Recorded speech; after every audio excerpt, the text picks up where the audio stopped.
wretched witch? Can't you make good use of your eyes? Or didn't you see the beautiful lady standing before you? I know I'm beautiful, and that's why you want to use your old-smelling body to touch me.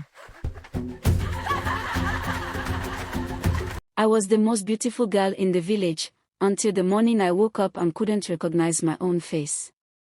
And it all started the day I raised my hand against the one woman everyone feared. There are some people whose beauty becomes a curse, not because of what others do to them, but because of what it does to them on the inside. Amora was that kind of person. She was tall, smooth-skinned, and so beautiful that when she walked through the village market, people stopped talking just to stare. Her hair was always neat, her clothes always bright, and her smile, when she chose to give it, could light up any room. But Amara had stopped giving that smile freely a long time ago. Instead, she had replaced it with a cold, cutting look that said, "I am better than you, and we both know it." She had grown up hearing people praise her. "Amora is so beautiful. That girl will marry a rich man one day. Have you seen Amora today? She looks like royalty." Every compliment was like water poured on a seed, and the seed that grew inside her was pride. By the time she was 19, that pride had grown into something ugly. She no longer greeted elders. She no longer helped at community gatherings. She laughed at women who wore simple clothes and mocked men who walked in the farm dust. She had a small group of friends, 3 girls named Sola, Busy, and Kemi, who followed her everywhere and laughed at everything she said, even when it wasn't funny. Together, they moved through the village like they owned it. Her mother, Mama Rose, was a quiet and gentle woman who had raised Amora alone after her father left. Mama Rose washed clothes for other families to earn money. She was not beautiful the way Amora was, but she had a kind face and soft eyes. Every evening, she would sit with Amora and whisper warnings. "My daughter, pride is a pit. The deeper you dig it, the harder you fall." But Amora would roll her eyes, stand up, and walk away. She had stopped listening to her mother years ago. What could a woman who washed other people's dirty clothes teach her? That was what Amora thought. And that thought was the beginning of her end. The village had also tried to warn her. Elder Tund, the oldest man on their street, had once stopped Amora and said, "Child, the tree that refuses to bend in the wind will break." Amora had laughed in his face. She had actually laughed, a loud, sharp laugh, right in the face of a man old enough to be her grandfather. The people who witnessed it gasped. Some shook their heads. Others just walked away quietly.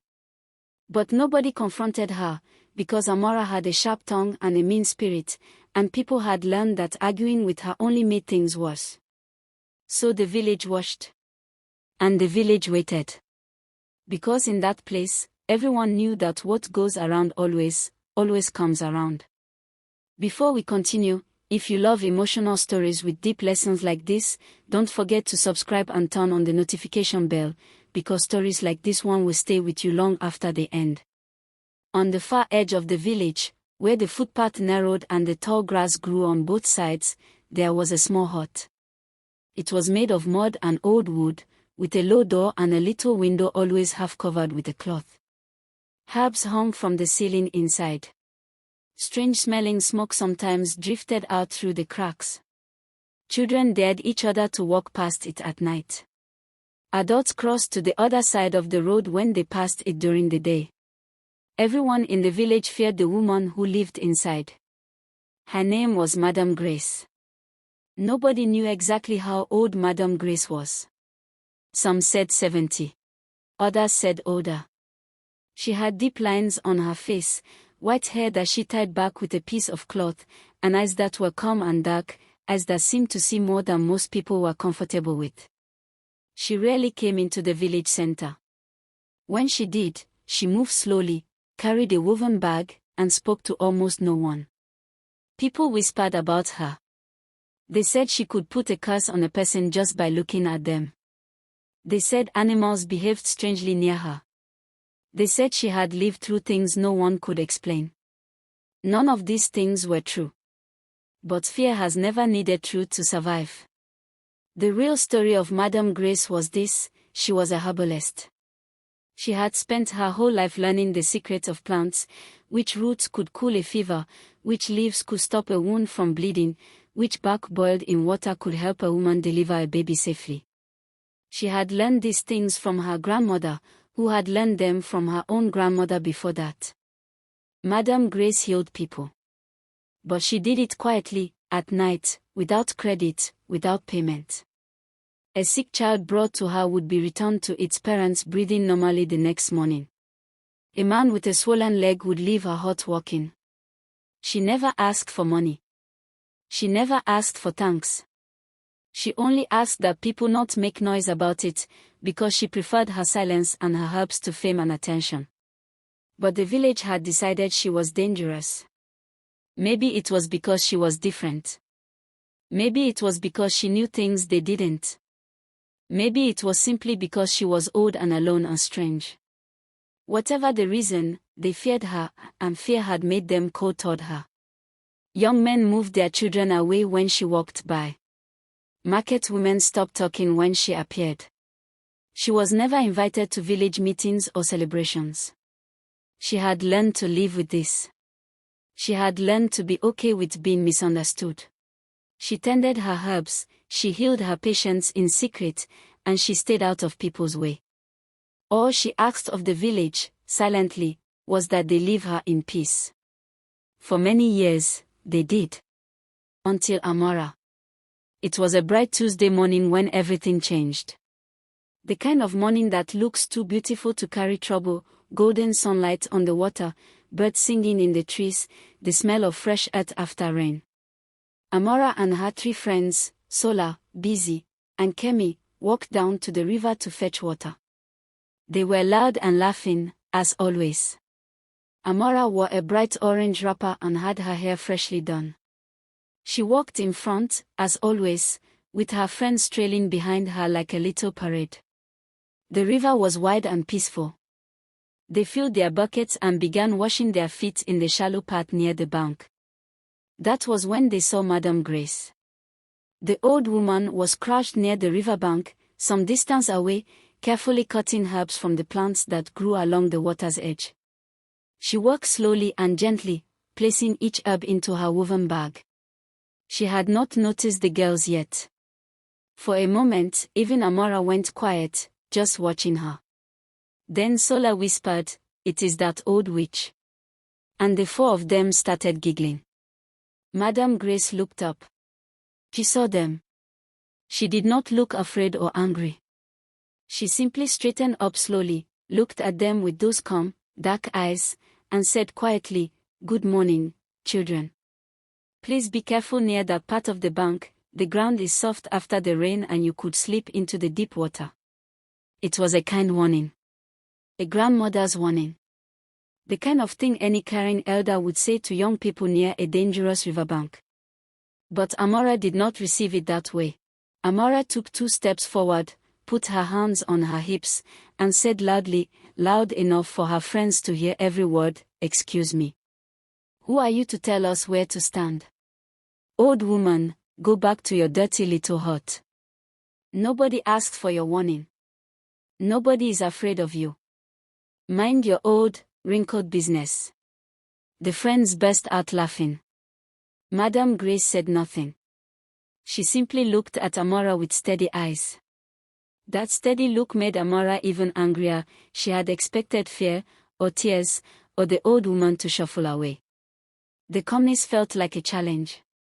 So Amora did something that would follow her for the rest of her life. She grabbed the bucket of water beside her, walked up to Madame Grace, and poured it over the old woman's head. Then, before anyone could speak, she raised her hand and slapped her across the cheek. The sound of that slap fell over the riverbank like a stone dropped into still water. Sola, Busy, and Kemi stopped laughing immediately. Even they had not expected that. They stood frozen, eyes wide, glancing at each other with an expression that said this has gone too far.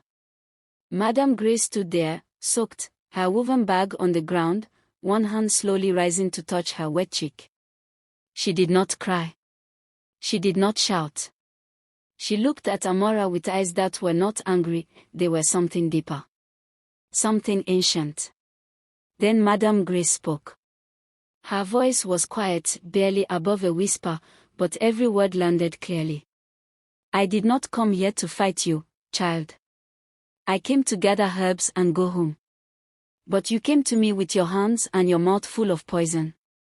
I am not your enemy. I have never been anyone's enemy. But I want you to hear me clearly. She paused, and when she continued, her voice was so calm it was frightening. Your beauty is the only thing you have ever trusted. And very soon, you will watch it leave you. Not because I am cursing you, but because pride always destroys the very thing it hides behind. Amora laughed again, but this time, the laugh sounded thinner. Less sure. Is that a threat, old woman? Are you trying to scare me? Go ahead. Do your worst. She grabbed her bucket, tossed her head, and walked away with her friends. But as they walked back up the path, Amora noticed that her friends were quiet. Kemi kept looking back. Busy had not said a single word since the slap. Even Sola, who laughed at everything, was silent. Amora told herself it was nothing. She told herself the old woman was harmless. She told herself she had done nothing wrong. She said all these things to herself, over and over, the whole walk home. People who are truly confident do not need to reassure themselves that much. That night, Mama Rose was waiting by the door when Amora came home. Someone had already told her what happened. News moved fast in small villages. Mama Rose's face was not angry. It was something worse than angry. It was broken. Amora, she said softly, what did you do? Amora tried to brush past her. Mama, nothing happened. She is just an old woman. People are being dramatic. Mama Rose caught her daughter's arm. Her grip was gentle but her voice cracked. That woman has never hurt anyone. She has only ever helped people. The whole village is afraid of her for no reason, and instead of leaving her alone, you slapped her. You slapped an elder, Amora. For just 1 second, something moved in Amora's eyes, something small and soft and almost like shame. Then she pulled her arm away, walked inside, and closed the door.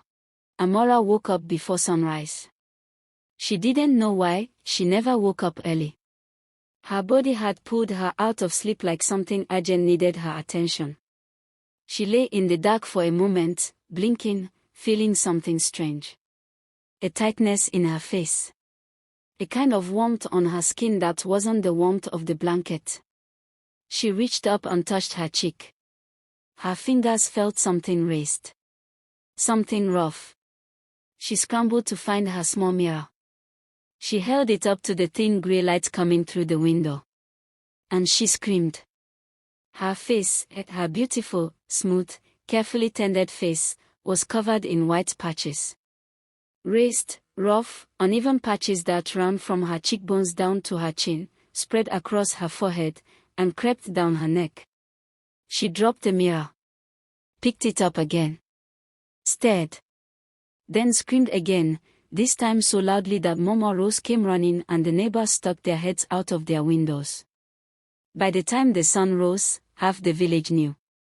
By midday, all of it did. The patches spread.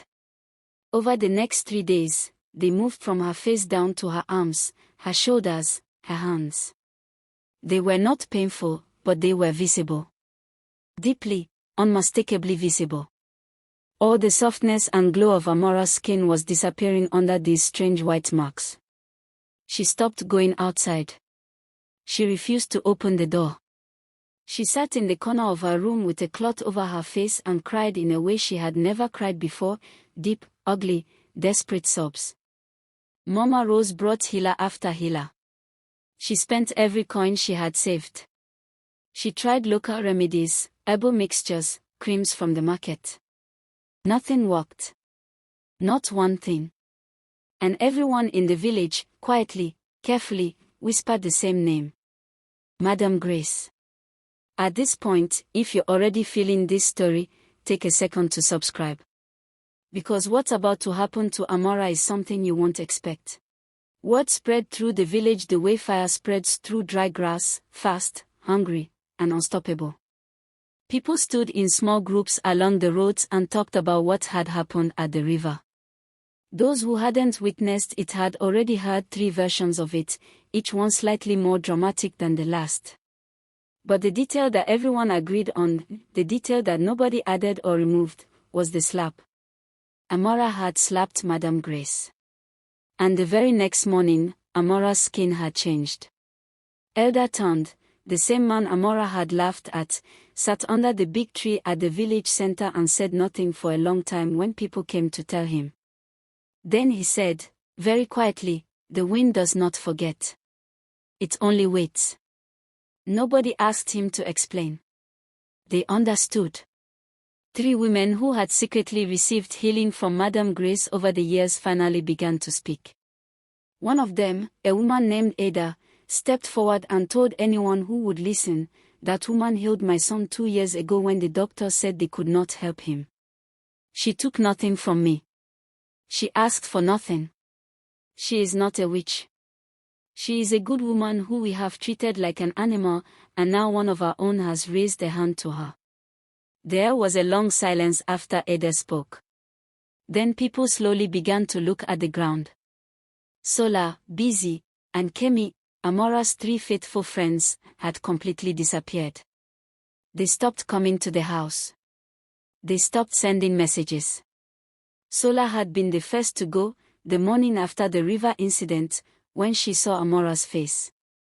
She told people quietly that she had always felt uncomfortable with the way Amora treated others but had been too afraid to speak.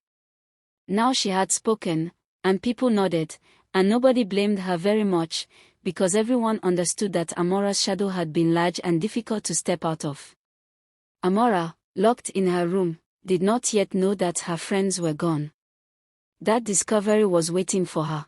Mama Rose aged 10 years in those few days. She moved through the village with her head down, holding her sadness close. People were kind to her, she had always been kind to them, and they remembered. They brought her food. They patted her shoulder. They did not blame her for her daughter. But Mama Rose blamed herself. Every night she asked the same question, "Where did I go wrong? I warned her. I warned her so many times." She could not answer her own question, and that was the hardest part. Some children simply choose their path themselves, no matter how many hands reach out to pull them back.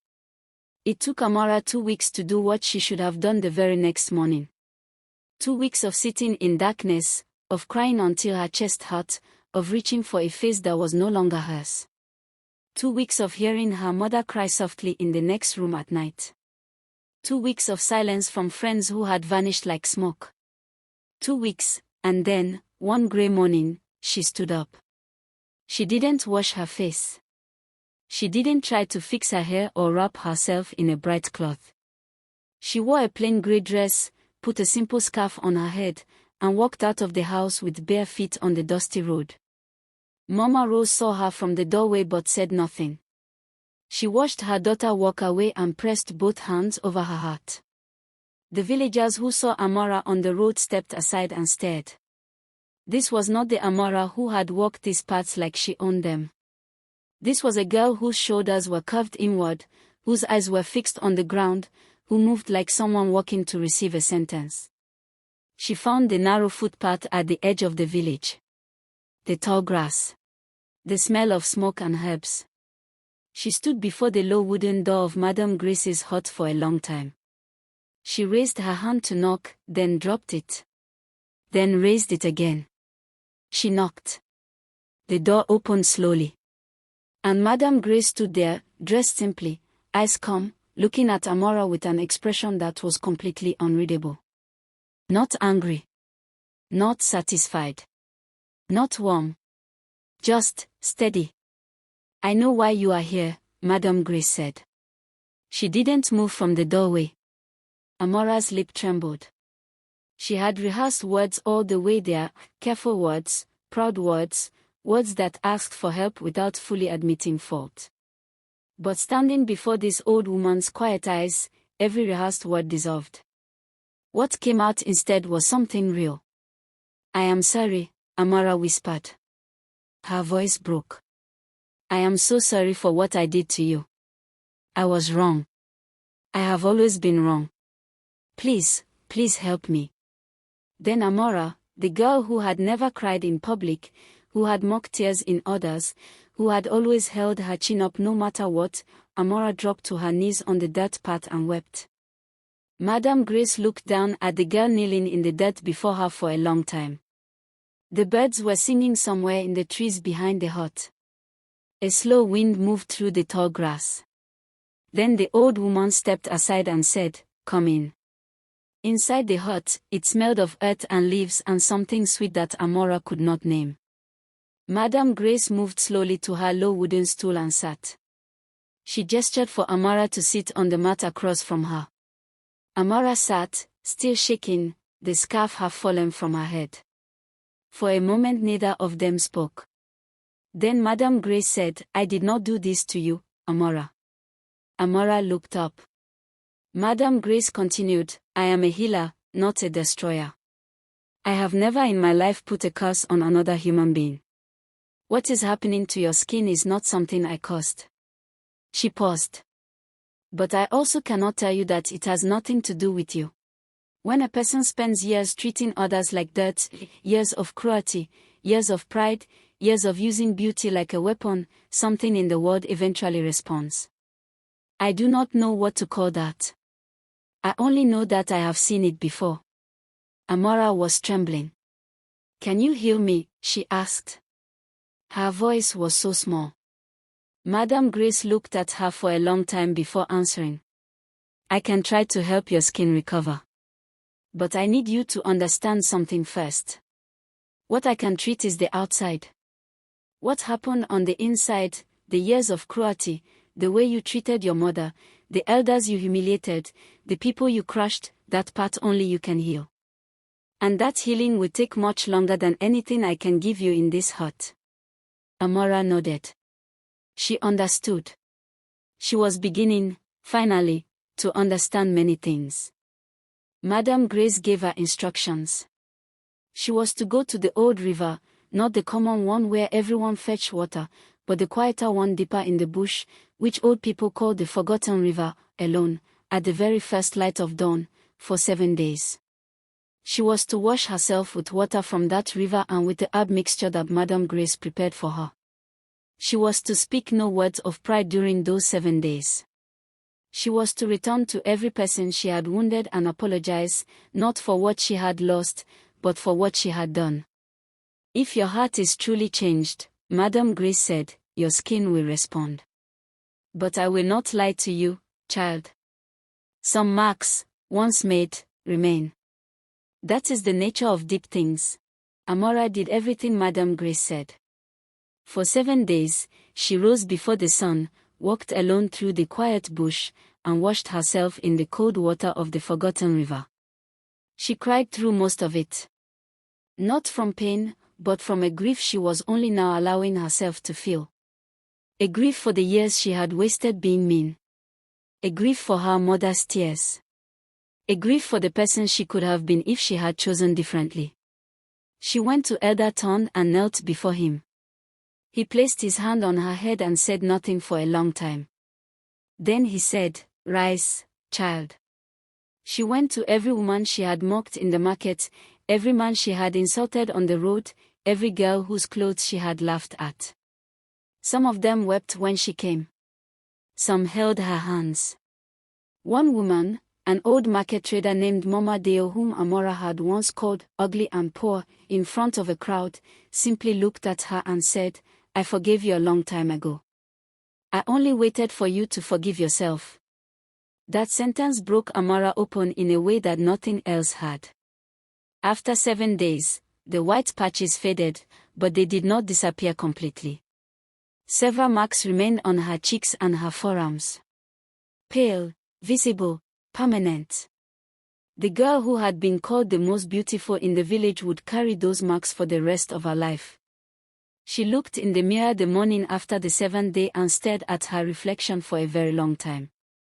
She waited to feel devastated. But something strange happened instead. She felt, for the first time in years, like she was actually looking at herself.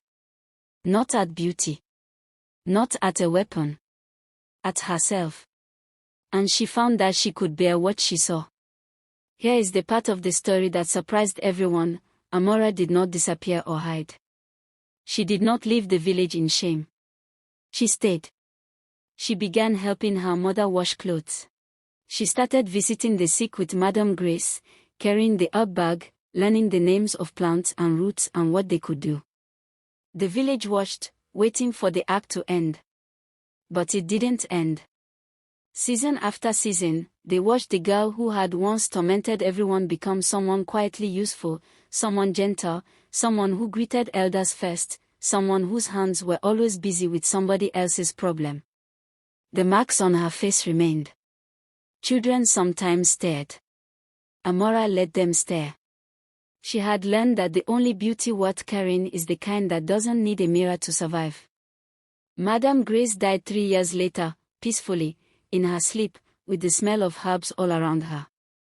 At her burial, the entire village came, something no one had expected for a woman they had feared and avoided for so long. Amora stood at the graveside and wept openly. She was the one who spoke last, and what she said was short. She never needed our fear. She only ever needed our kindness. I am sorry we gave her the wrong one for so long. I am sorry I gave her the worst. There was no sound from the crowd when she finished. Then, one by one, the people began to weep, not just for Madame Grace, but for all the years they had wasted being afraid of goodness they did not understand. And Amora, marked, changed, and finally free, walked home in the golden evening light with her mother beside her, their hands woven together. She was no longer the most beautiful girl in the village. But she was, many would say in the years that followed, one of the best. If this story touched you in any way, go ahead and subscribe, because sometimes, stories like this are not just stories, they are lessons we all need to hear.